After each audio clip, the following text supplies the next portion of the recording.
Coach, something you haven't really had to do yet this year, grind one out here at home, but you do just that. Kind of surged in the second half to beat Lenoir-Rhyne 79-68. Just open us up and just talk about tonight's win. Well, really incredibly proud of our guys. Thought it was a great team effort. I thought we played really well on both ends of the floor.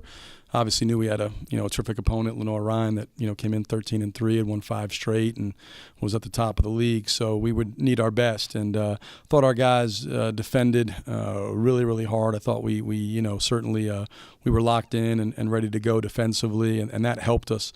Thought our work on that end of the floor was terrific. Certainly they missed a couple. I'm sure they got some open ones they missed, but I thought we made things pretty difficult on them there. And then offensively, early we turned it over. I think we had 3 or 4 turnovers in the first 5 minutes, but then we kind of settled in. I thought we moved the ball and thought we were pretty disciplined in terms of our shot selection. And I think we're showing growth. I mean, at the end of the day, we're playing, and we've talked about it, ad nauseum. This team with the amount of new guys, young guys now, last 2 games, playing without Scoot's a little bit different for us too. You're playing without your best player. So, but I really like the way guys are stepping up, evolving, and we talked about the thing we hadn't done was play a 40-minute game against a really good team, and certainly Lenoir-Rhyne would fall in that category. And I thought tonight we played a complete game and from tip to buzzer. You struggled a little bit offensively, obviously, in the first half. Really never felt like you got in a rhythm, but ended up shooting 52% in the second half, 54% from 3. Kind of what changed, do you think, in particular, to get you going offensively? I thought we were more aggressive. I thought we played too slow in the first half. There was times we were walking the ball up on misses. There was one possession we were coming up so slow that Julius was asking me for a play call on a miss. And, I mean, I can do that occasionally, audible occasionally, but for the most part we want those guys running and pitching and trying to get ahead and get out in transition. I thought we attacked well in the second half, and I thought we made some shots. I mean, in a game like this, you got to make some tough ones. Cavassier makes a really difficult one in the corner, contested, and then he makes the one off the closed door out of bounds, difficult one, and then Rondi makes one in the final at the shot clock buzzer on a play that broke down, and there's 2 seconds to go, and Rondi drills a big 3. So some of that was just shots going in, but I did think we ran our offense hard. I thought the second half, I thought we really cut, moved, and tried to break them down. They're a good defensive team. You're not going to get a lot early against Lenoir-Rhyne. You got to be willing to move the ball and try to eventually break them down and generate those open looks. Probably time to talk about what Cam Calhoun's done the last few games for you. Obviously, he has 22 and 10 against Mars Hill, and then tonight 21 and 9. What have you seen from your junior who stepped up and Cornelius is out? Yeah, he's been outstanding. I mean, back-to-back games, 20-plus, first 2 times in his career he's gotten there. He's a guy you just love to see be successful. He came in as a freshman. He redshirted. He didn't play at all as a redshirt freshman. Last year, he's the 7th man in his 3rd year, and he's just stayed the process. He came in as a guy, it's almost like coming in as an entry-level employee, and now you're the CEO. He just kind of advanced his way up.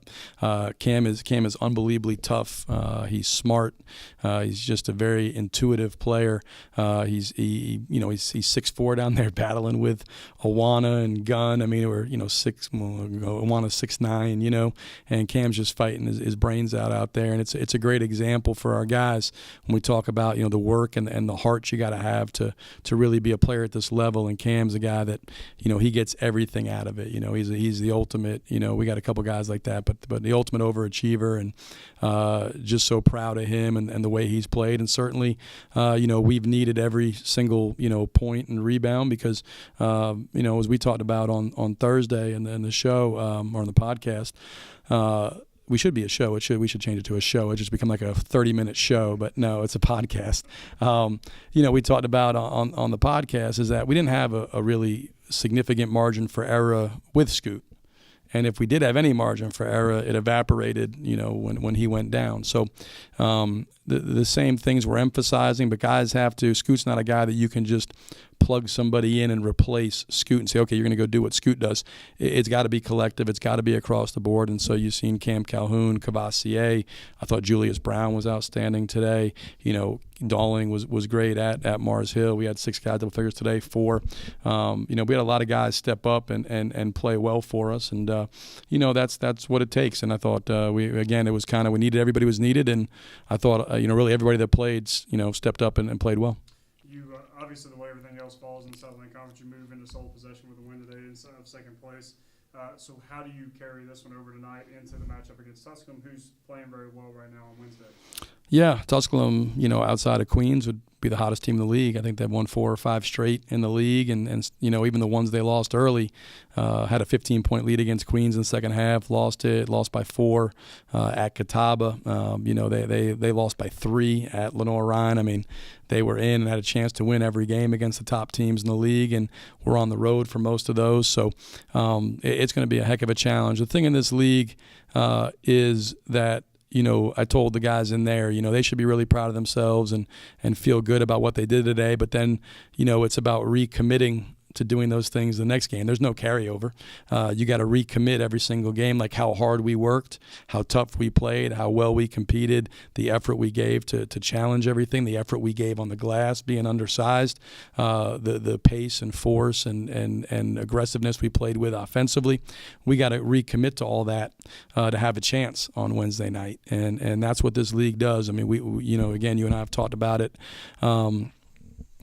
There is no bottom, right? I mean, this year there is no bottom. I mean, the league, every single game, you better be ready to go. And if you don't play great, you're going to get beat. And today was illustrative of that, right? I mean, you look at the results, and I mean, they're surprising, but they're not surprising, right? I mean, this league right now, the way it's going, everybody can get anybody, and you got to bring it and play at a high level every single night to give yourself a chance. And so that'll be the challenge for us now. Is I think we beat a really quality team, played a 40-minute game.